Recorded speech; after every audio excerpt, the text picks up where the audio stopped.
Ready, steady, go. Good morning, everyone. Good morning, good morning. Welcome, welcome to the sanctuary of the Temple of Light Center for Spiritual Living on this gloriously warm day, not hot, warm day. And welcome on the World Wide Web. Help me, man. Welcome to the World Wide Web. Yes. And so, we start, as we always do, with recognition of the power and the presence we know within. Okay, have a seat. We recognize one power, one presence, God the living Spirit Almighty, that which is chosen to incarnate as each one of our unique selves. We call our lives the life of God expressing beautifully, lovingly, joyously, and wisely through each one of us. We know that the collective experience of our individual presence is the one power manifesting itself as a truly wonderful service. It is that which speaks through our presenter this morning, Rev Michael. It is that which speaks to the hearts and minds of each one of us. It is that which allows us to surrender, to let go, and to allow ourselves to be ministered to be fed, to be filled, so that we allow this collective consciousness to be that which transforms, which blesses, and which fills this sanctuary with a charge of love. So we leave here after this service truly blessed, feeling blessed, ready to go out into the world and be that light which we are. This is the truth. I give thanks that it is so, and so it is. So it is. So our chant this morning will be God is peace. And it is from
we just enjoy a few minutes, a few moments of stillness.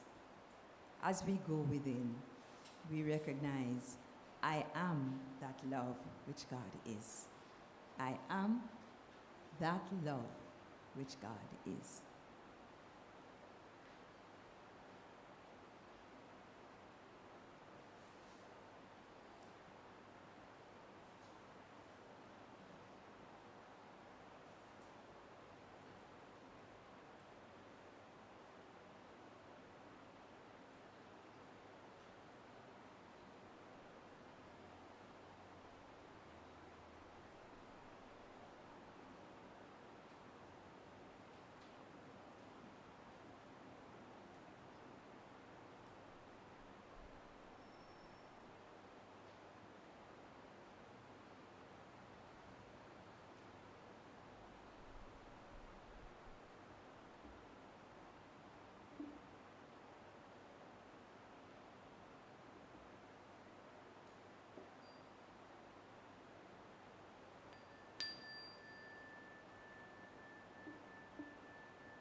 so it is.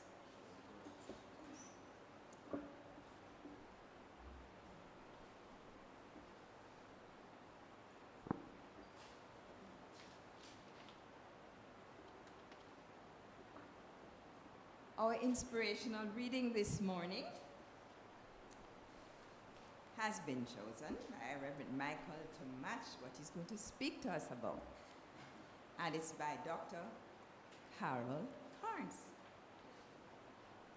The creative process never stops. We are interacting with the creative process at all times. And its action never stops, nor does it know what it is doing. It only knows to act upon the most dominant impressions in the field of consciousness. If we are not paying attention to our beliefs and concepts, we will find that either our lives reflect the law of averages or they are repetitious and predictable. A new thought must precede a new experience. Literally, if we want to change, we must change our mind. That is how intimately God is involved with our every moment of living. This is a principle and a presence. We discover the principle by working it, and we find the presence in ourselves. God makes itself known through love and joy, peace and power, intelligence and generosity, compassion and kindness. God is alive in each one of us as the evolutionary driver, which causes us to seek new horizons, and the presence which prompts us to celebrate its many and diverse expressions. We know it by our acts, and our actions come from our innermost beliefs. As Emerson wrote, God will not make itself known to cowards. Let us challenge our outmoded thinking and give God something new to do. Isn't that wonderful? And so it is. It's so wonderful. So like Dr. Carol Campbell, right to the point. So, having shared that, we will be affirming together affirmation of divine love, and that's found on page 2, big and bold. Together. Divine love is doing its perfect work here and now. Divine love harmonizes. Divine love adjusts. Divine love prospers. Divine love foresees everything and richly provides every good thing for this church now. Divine love is now victorious, and so it is. And of course, we know that we are the church, right? So when we affirm it, we are affirming for the collective experience we call the Temple of Light, Center for Spiritual Living. Okay, so our praise song, and we're going to sing it. Ale, ale, ale. Warmth and power.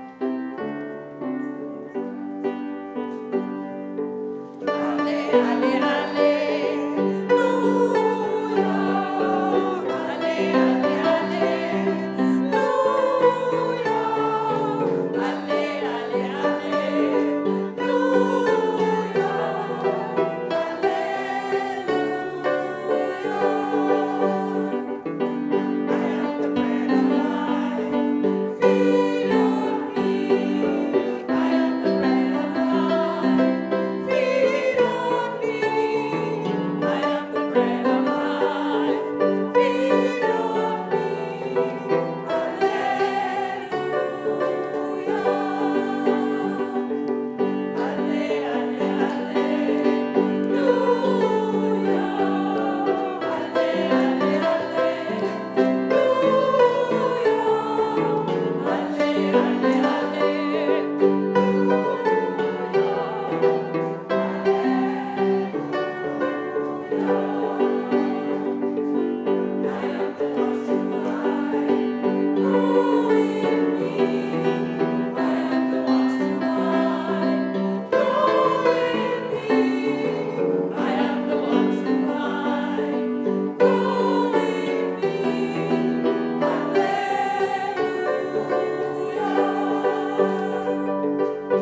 would be jumping out of their skins. Wow.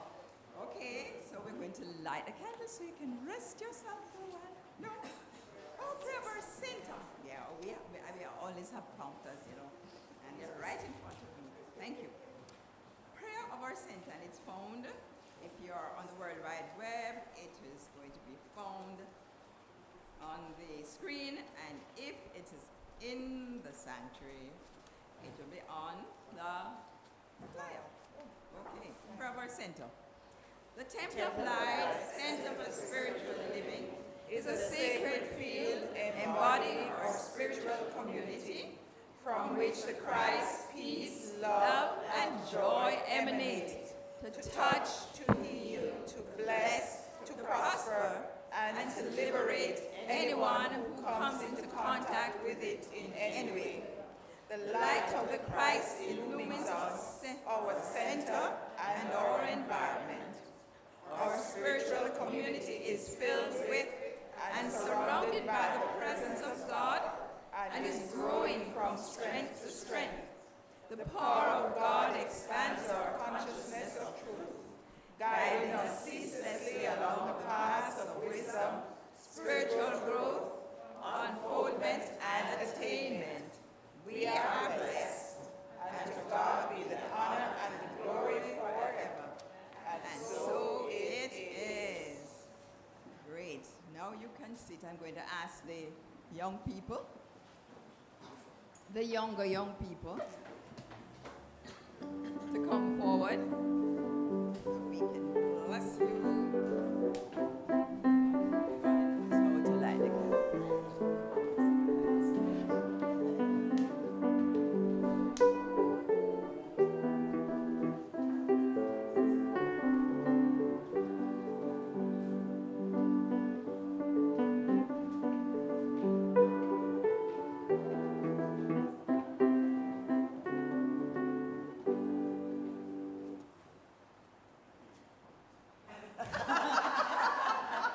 I light this candle on behalf of all the youth of the world. Let us behold the Christ in them. So it is. Okay, so now let's bless them now. Okay. All right. The blessing is found on page 3. We love you. We appreciate you. We salute the Christ in you. We see you as shining lights on your world. God is blessing you now. And so it is. So it is. All right, kids, stay with us while we sing the mission song. We want you to sing out.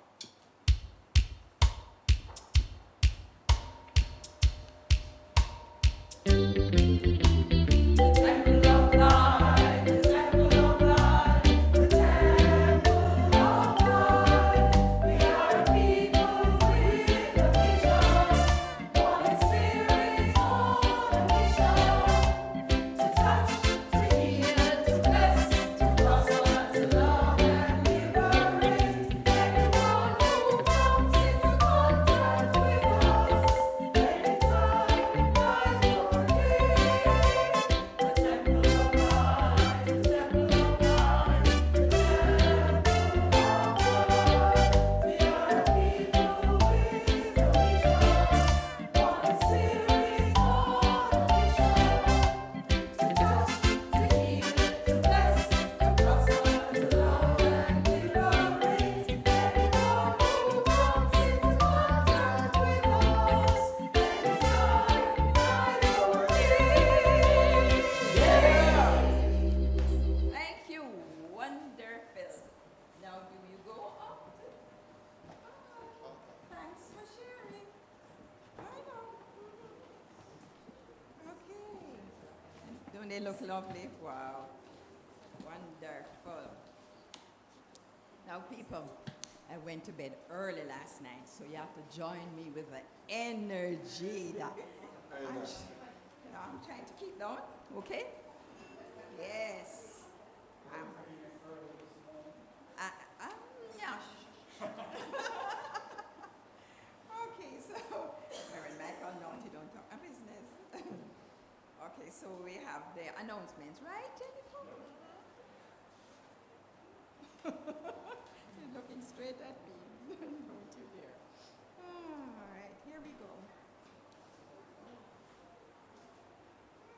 announcements.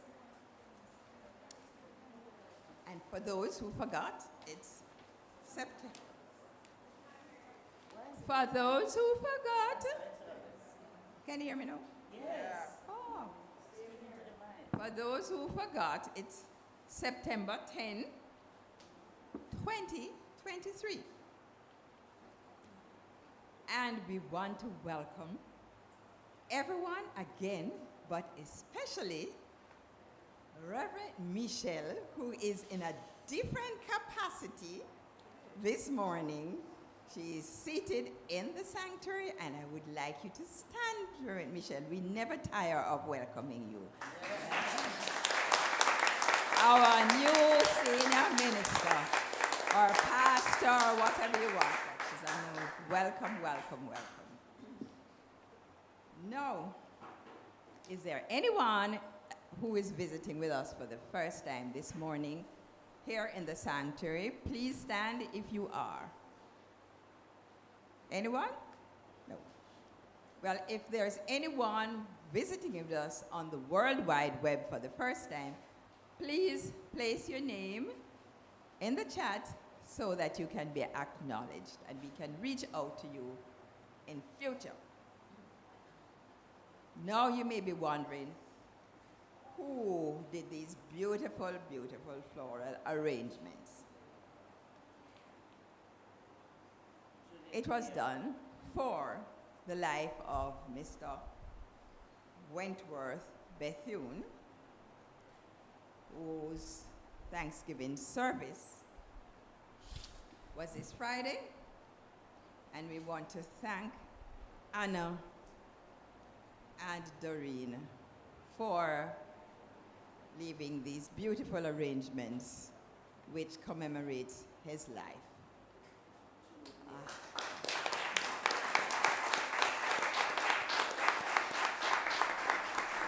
I suspect they did it themselves.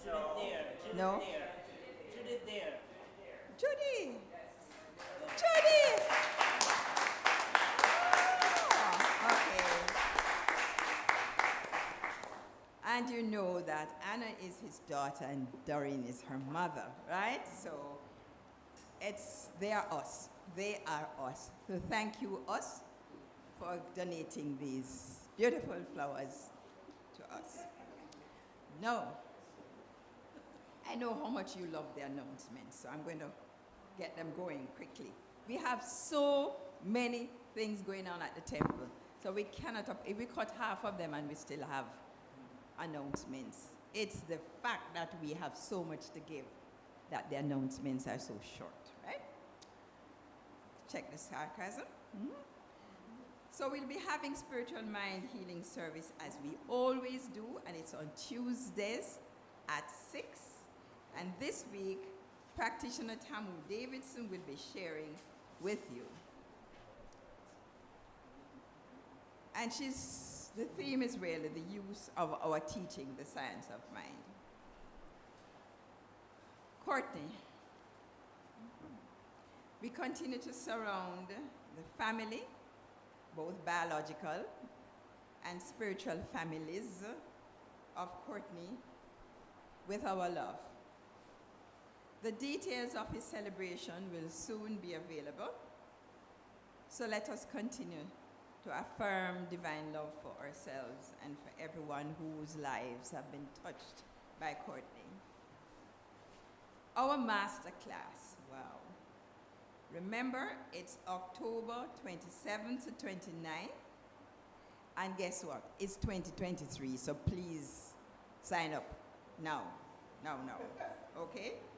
Yes.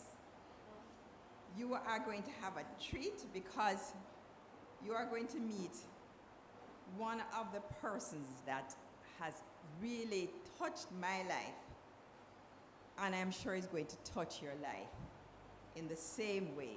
Dr. Dennis Merritt Jones, we know him as an author. He has come to this church before, but there is something special about this human being.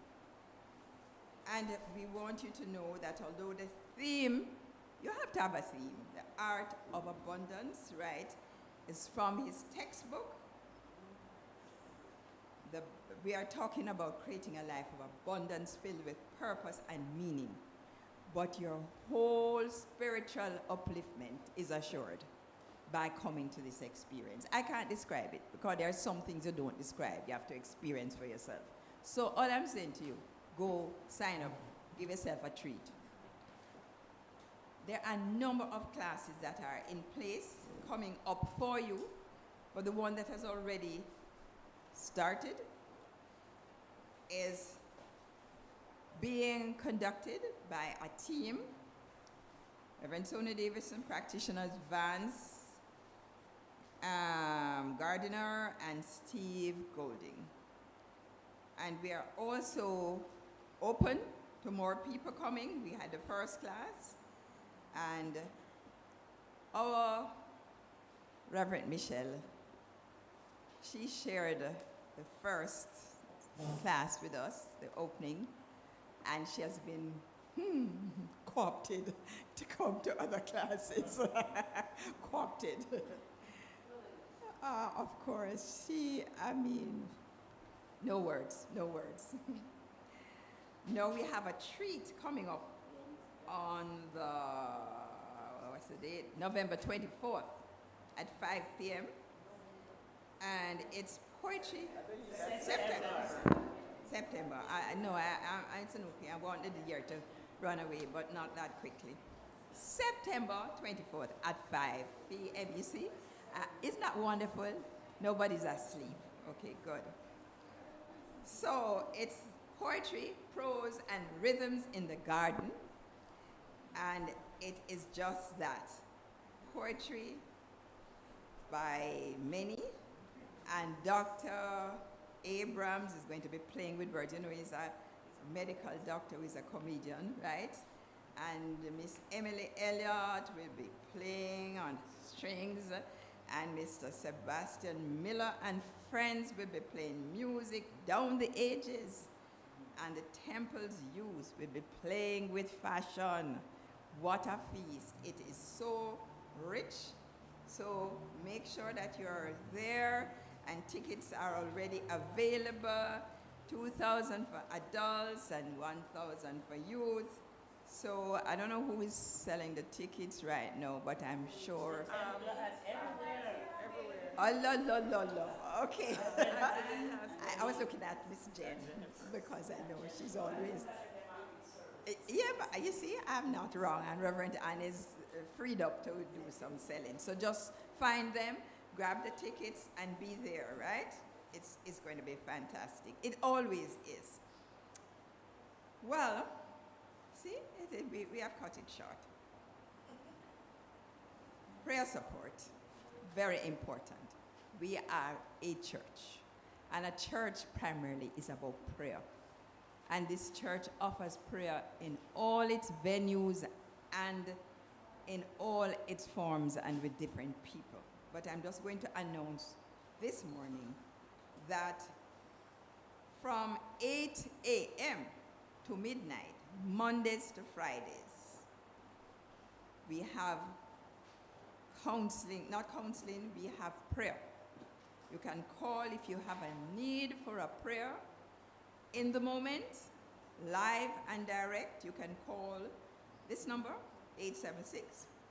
876-289-0907, and someone will be there to pray with you. Okay? You ask what's happening on Saturday and Sunday. God doesn't sleep. We're still praying for you, right? Okay? Of all the good things you want. Now, this church has been blessed with the most wonderful, generous people.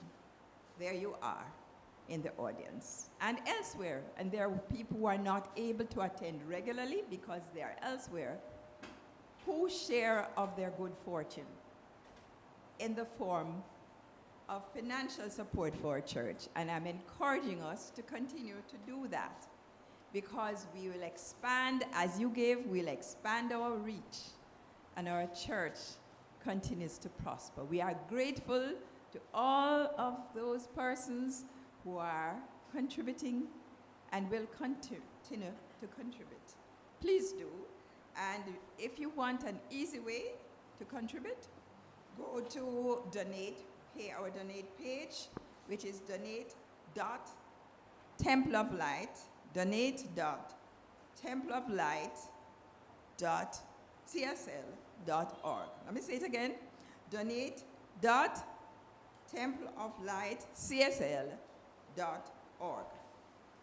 And you can just come in as well, any way that you feel that it's easy, but continue to give. It's important, and we thank you. So, Jennifer has something else for me to say.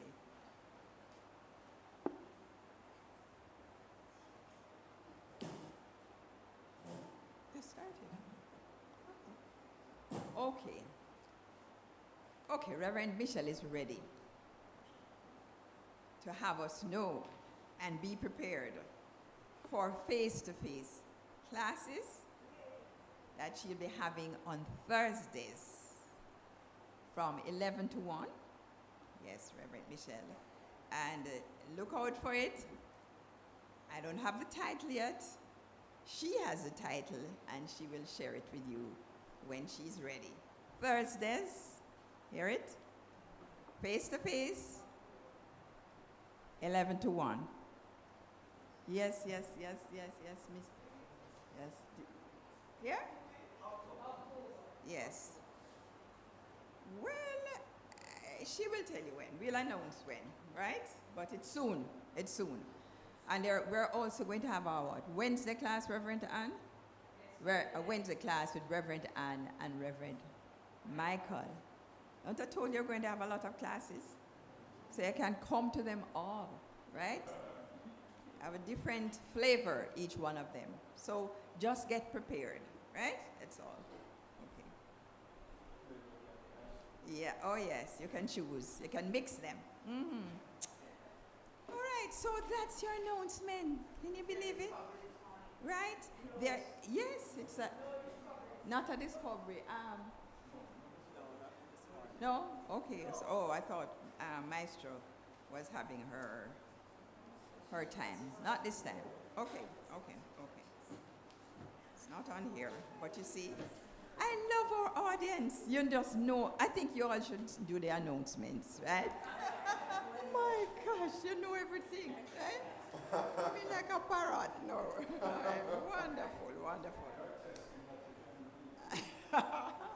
No, well, even things that are not here, they know, right? Good. So, guess what now? We are going to sing Immortal. Love on the fly. That's our first song. Stand up so you can belt it out, please.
Lovely, you may be seated.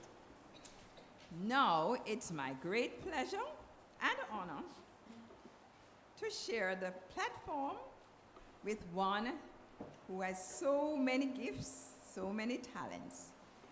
The one that he shares most eloquently with us is his storytelling and also his, elocutionary, that sound too, something, excellence, thank you, Jean, elocutionary excellence. So let us welcome Rev Michael.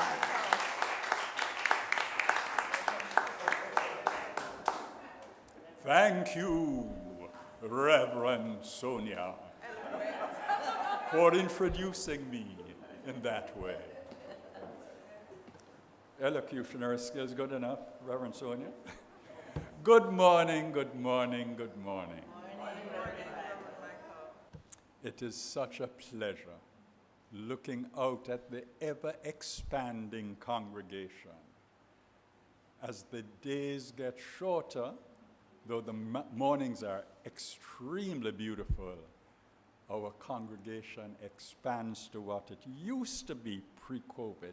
Believe me, it is such a joy. I also welcome those listening to this service on the World Wide Web. From the Temple of Light Center for Spiritual Living in beautiful Kingston, Jamaica. Blessings to both those in the sanctuary, here with me, and those online. This morning I'm tackling a huge subject. It's one that has exercised millions of minds for millennia. And even though my talk will explain it all completely, thoroughly, in 20 minutes, I suspect that people will continue talking and writing about it for at least another 1,000 years. I'm talking about the problem of evil. My title actually summarizes the talk in a couple of seconds. The problem of evil, labels and perceptions. I'm saying that evil is just a matter of the names, the labels you give to it, and how you look at it, your perception. The labels and perceptions you have for it are often quite separate from what it is objectively in reality, what we call reality. One example. Some months ago, without paying attention to the labels on the containers, I poured a pack of brown rice that I just bought into the half-full brown sugar bottle. It took quite a while to separate the two types of grains, not grain by grain, just took the rice that I had taken off the top and then threw away the bit in between. But it took a little while, with the assistance of my good wife, who was quite horrified, and rightly should be. If I'd looked at the labels, I might not have made the mistake.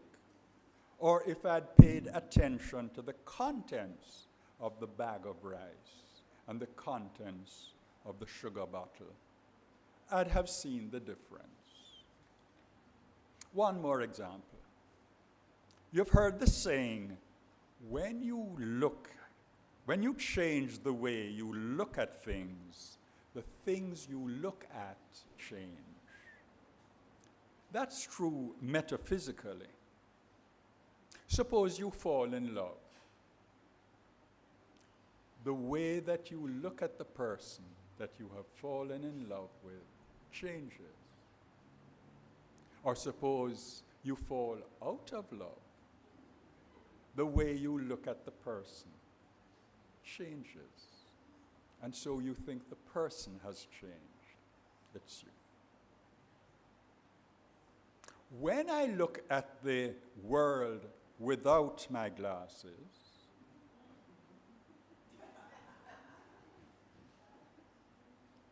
I perceive it differently from when I look at it with my glasses, especially if I put on my clip-on shades, and I quite often put them on because the days are so hot and the sun is so bright. But in reality, my environment hasn't changed in that split second of taking off or putting on my glasses. But I want you to remember this. If you see the world differently, you'll treat it differently. And then it will start changing. Especially if the things that you are treating differently are people. People are mostly their personalities, after all. And personalities stem from thoughts and attitudes. And thoughts and attitudes can just change like that. So change is continually taking place. One aspect of my talk is the matter of freedom. Jamaican sociologist and novelist H. Orlando Patterson says, I quote, "Today, freedom stands as the supreme value of the Western world," unquote. In other countries, he continues, mentioning specifically countries in Africa, where in the last 2 years we have had 6 schools, and in the East. I quote again, "Other values were and are of far greater importance. Values such as the pursuit of glory, honor, and power for oneself or one's family." The list, he says, is endless, but almost never outside of the context of Western culture and its influence has the values included freedom. Think about that. Freedom is, according to H.O. Patterson, with whom I went to school, by the way, outside of the Western world, freedom is not really a top value. Think about that. I wanted to mention freedom in that broad context to show its universal importance. Though in this talk, I'm mostly concerned with our freedom of choice in labeling things good or evil. This is a popular song/poem about things we label good. All things bright and beautiful, all creatures great and small, all things wise and wonderful, the Lord God made them all. Each little flower that opens, each little bird that sings, he made their glowing colors, he made their tiny wings. The purple-headed mountain, the river running by, the sunset, and the morning that brightens up the sky. The cold wind in the winter, the pleasant summer sun, the ripe fruits in the garden, he made them everyone. The tall trees and the greenwood, the meadows where we play, the rushes by the water to gather every day. He gave us eyes to see them and lips that we might tell how great is God Almighty, who has made all things well. All things bright and beautiful, all creatures great and small, all things wise and wonderful, the Lord God made them all. It's a beautiful poem, well written, full of imagery about the variety of things, plants, animals, landscapes, that were made by God. It says that God made a beautiful, wise, and/or wonderful world. And we could even extrapolate to saying he made a beautiful, wise, wonderful universe. That suggests that everything in nature is beautiful, wise, or wonderful. So they can't be evil. Can't be beautiful, wise, wonderful, and be evil. So the universe is not evil, though some people, your present company accepted, though some people think there are some things in the universe that are evil. They call it natural evil. And they're talking about things like earthquakes and hurricanes. You can't leave them out. And while we're at it, while you're thinking, oh, even earthquakes and hurricanes could be called wise or wonderful or beautiful. Even that, let us also throw in snakes and scorpions and lizards. I'm looking at Carol for a reason. She knows why. She used to dislike lizards. Now she loves them. I wouldn't go that far. And I know you get my point. God made everything in nature, so nothing in nature is evil. Of course, many things in nature can harm us if we get in their way. So the obvious thing to do is to stay out of their way. Admire them from a distance. Don't build a house on a cliff or a hotel on the beach. And don't drive through flowing water, especially near a gully during heavy rains. Every month somewhere, harm befalls those who do those things. Why? But we don't use the word evil in talking about them, do we? They are natural events. So, are we agreed that just because something harms us, like hurricanes, etc., and may even cause death, it's not necessarily evil? I think we are agreed on that. Though some people might hesitate when I bring in the harming of people. Some people might hesitate to say yes, because they have shifted from thinking just about natural occurrences to thinking about people. And they're thinking people who harm other people are evil. But what about war? People kill one another in war by the thousands, by the millions. We don't call that evil. And millions of soldiers go to war intending to kill and knowing they could be killed. That has happened for thousands of years.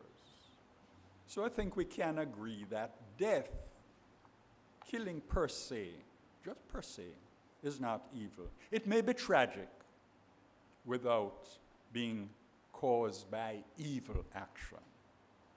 Okay? So, that brings us to context and intention.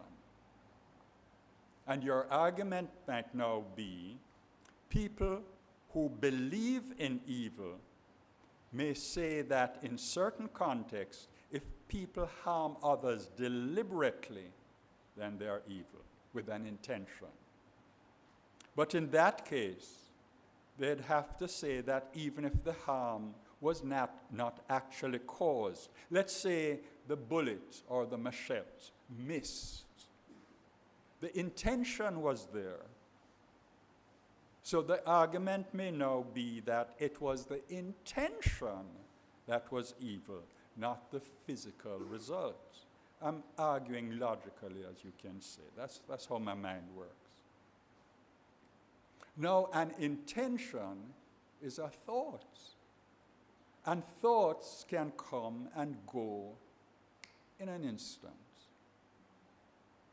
Would that mean, because all of us have fleeting thoughts of harming other people, that taxi driver who bad drives us, for example, you'd like to harm him, wouldn't you? Does that mean we are evil? Certainly not. Most of the time, we are thinking loving thoughts.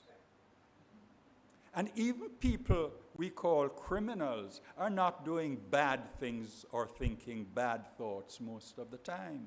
It's occasionally. But we label them bad or evil or criminals. Labels. So, from now on, let's not label anybody evil. We all do wrong things sometimes. Now, apart from the logic of my argument, please remember the biblical statement we're now going to authority. The biblical statement that we were all made in the image and likeness of God. And we have agreed that what God made cannot be evil. So, argument continuing. With nature and humans being discounted as needing the label or being ought to have the label evil, that leaves only the devil as the thing that millions of people call evil. Fortunately, I know nobody listening to me believes in the devil. We are past that. So I won't spend much time dealing with the issue of the devil. I'll just say that those who believe in the devil also believe that God is omnipresent. You see the problem now? There can't be a devil somewhere if God is everywhere. So their condition is worse than illogical. It is contradictory. They are saying two opposite things at the same time. They have got to make up their minds. As I say, present company accepted. We know what we believe.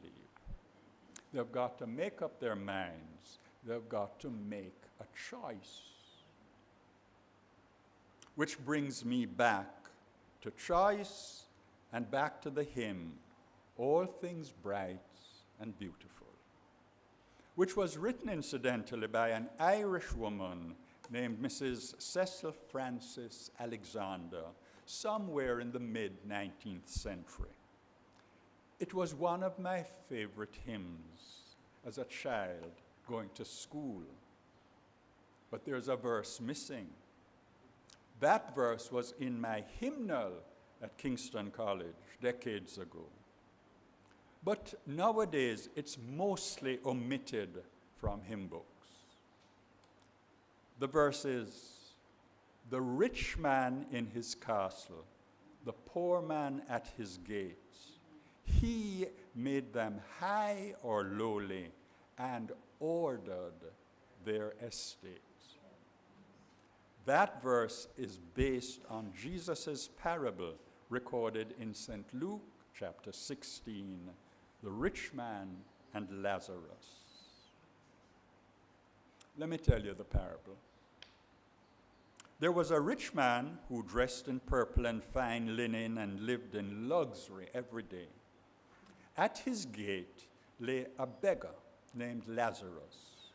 He was covered with sores, and he longed to eat what fell from the rich man's table. Even the dogs came and licked his sores.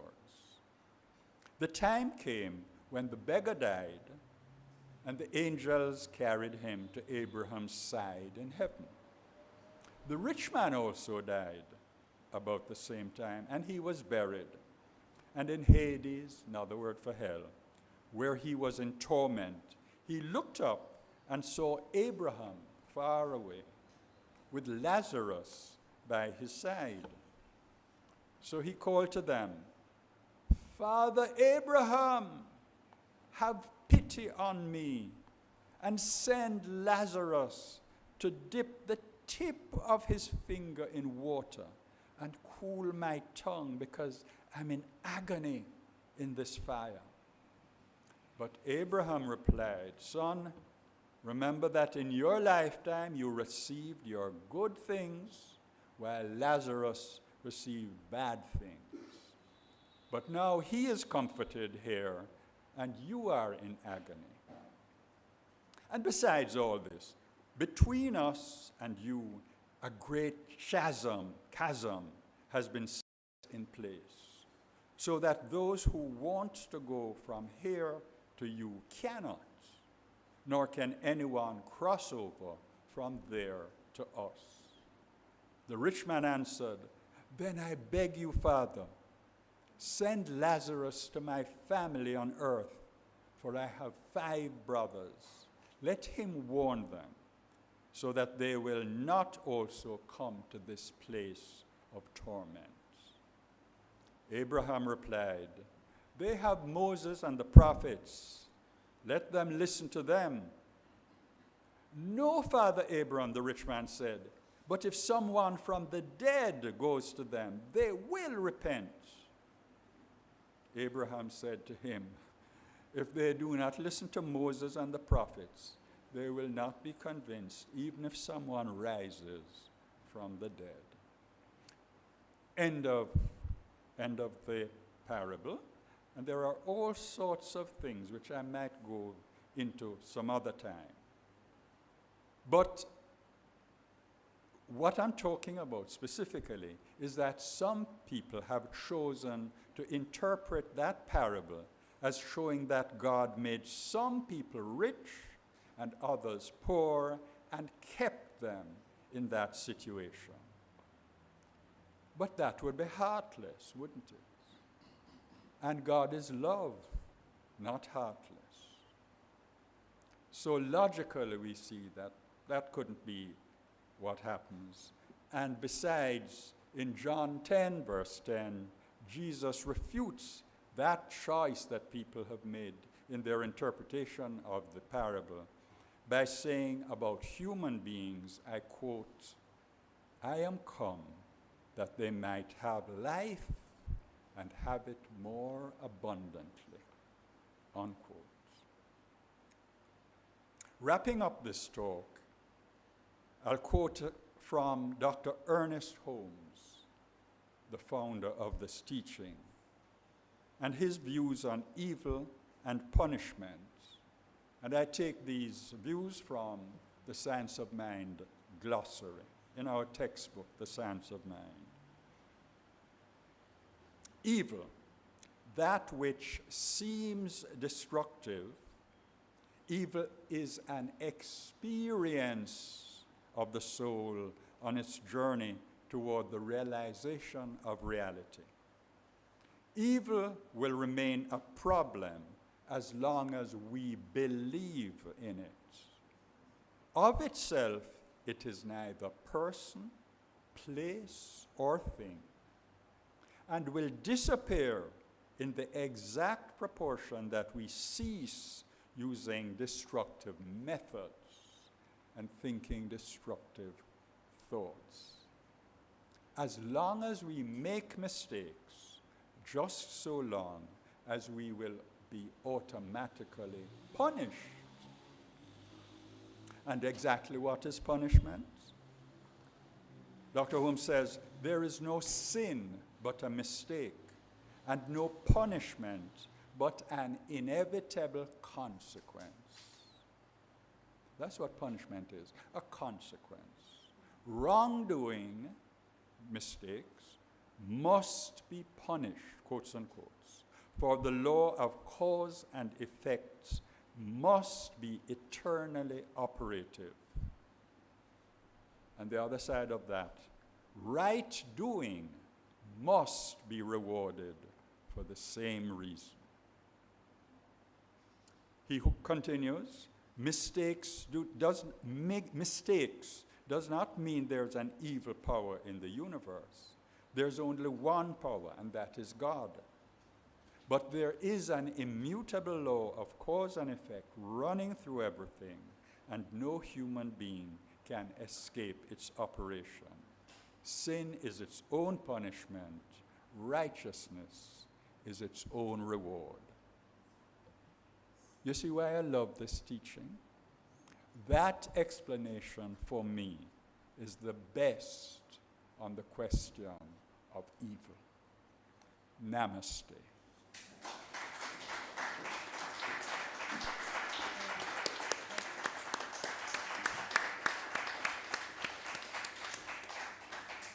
Wow, wow, wow, wow, wow. Thank you, Reverend Michael. I tell you something, it would be presumptuous of me to try to summarize that talk.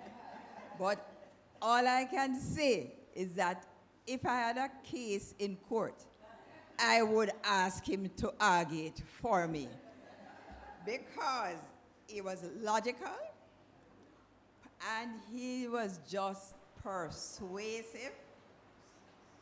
And guess what? I think it was difficult to contradict, because he landed truth, pearls of truth all along, and he left us with a crescendo of truth. But I wonder if one thing you didn't say, Reverend Michael, which I got from the internet, is that when you reverse evil, what do you get? Live. And you implied, because you say that you must live in such a way that how you know that what you think affects how the world treats you. And also how you see the world. Yes, how you see the world. So you said that, and as I said, I wasn't going to summarize it, but I have to say one thing. One thing more. Did you ever hear that song that we sing so often?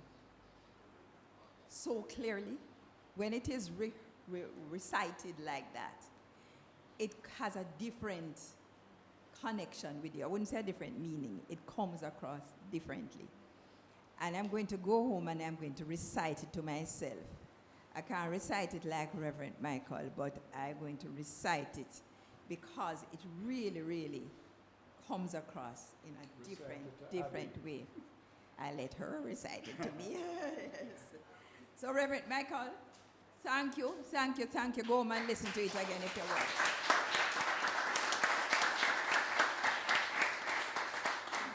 And we have another treat from Carol Campbell. Come forward, Carol. I don't know what your song is, but they'll soon know. Yeah. Good morning.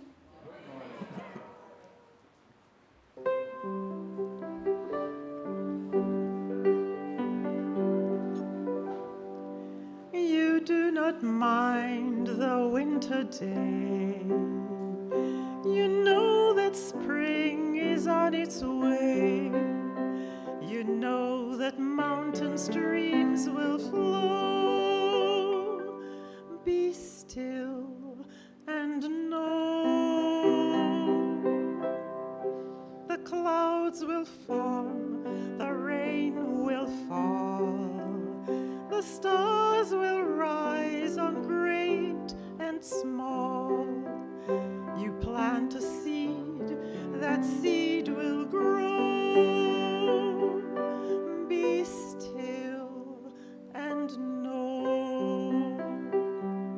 You trust in what you have not seen, a frozen field that will be green, the ocean tide that comes each night, the western wind, the morning light.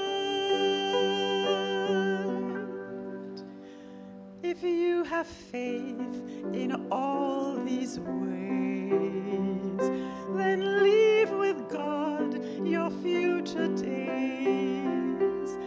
Your cup of life will overflow. Be still and know.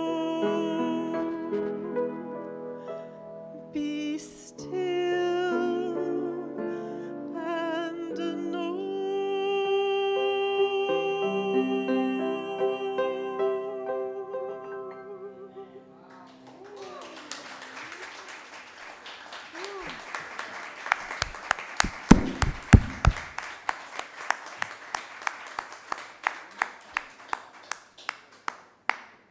Thank you so much, Carol. Be still and know that God is love. Let us stand now, folks, for the prayer of Jamaica. It's on a flyer in your program and on the screen. Together, the radiant light of God's love is now flowing through us and from us to everything and everyone it touches. The eternal light of God's love now completely fills, covers, and surrounds our island Jamaica. The glowing intensity of the light of God's love now interpenetrates and awakens within the hearts and minds of our countrymen and women the truths of life which set free. The light of God's love is growing and growing in intensity in the hearts and minds of mankind everywhere. Love, health, harmony, goodwill, peace, uprightness, integrity, joy, prosperity, kindness, and our oneness under God are now established, and so it is.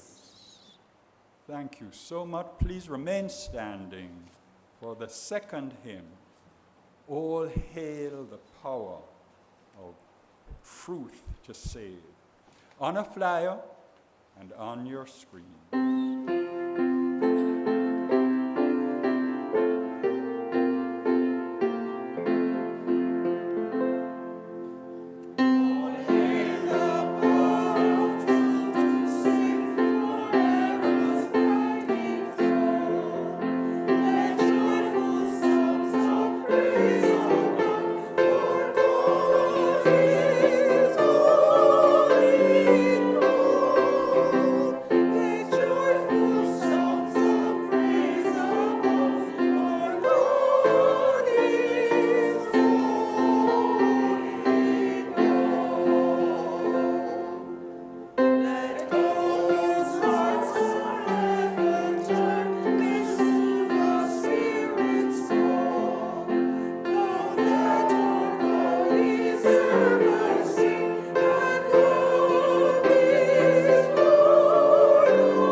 Would you please take your love offering in your hands and let us say the love offering blessing that is on the envelope and it's on the screen for those who are online.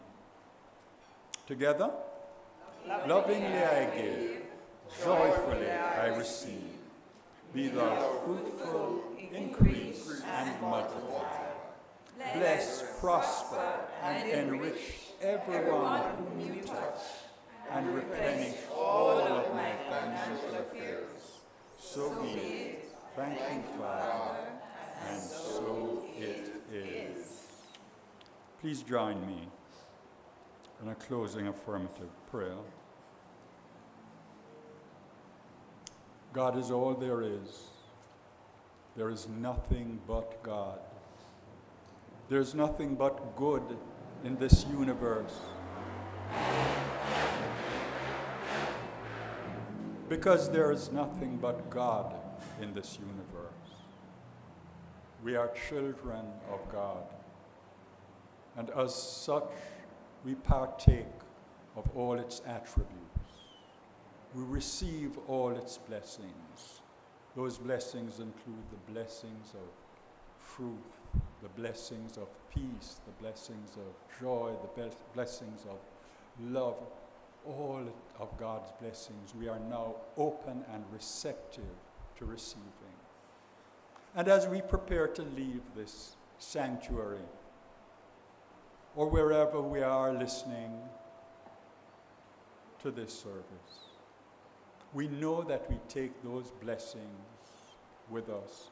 We know that we continue to have the attributes of God. And those blessings and attributes of ours influence those around us, family, friends, acquaintances. And we know that because of this church being here, because of this service, because we are open and receptive to good, to God, to the blessings of our source, this world is becoming, as I speak, a more gentle, a more loving, a more joyful place.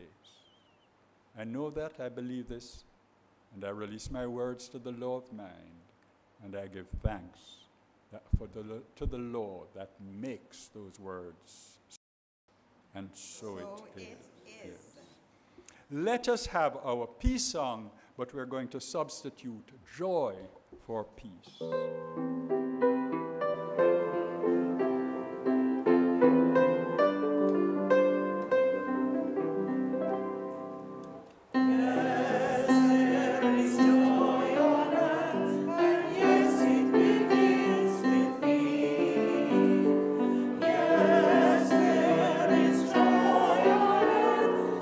Joy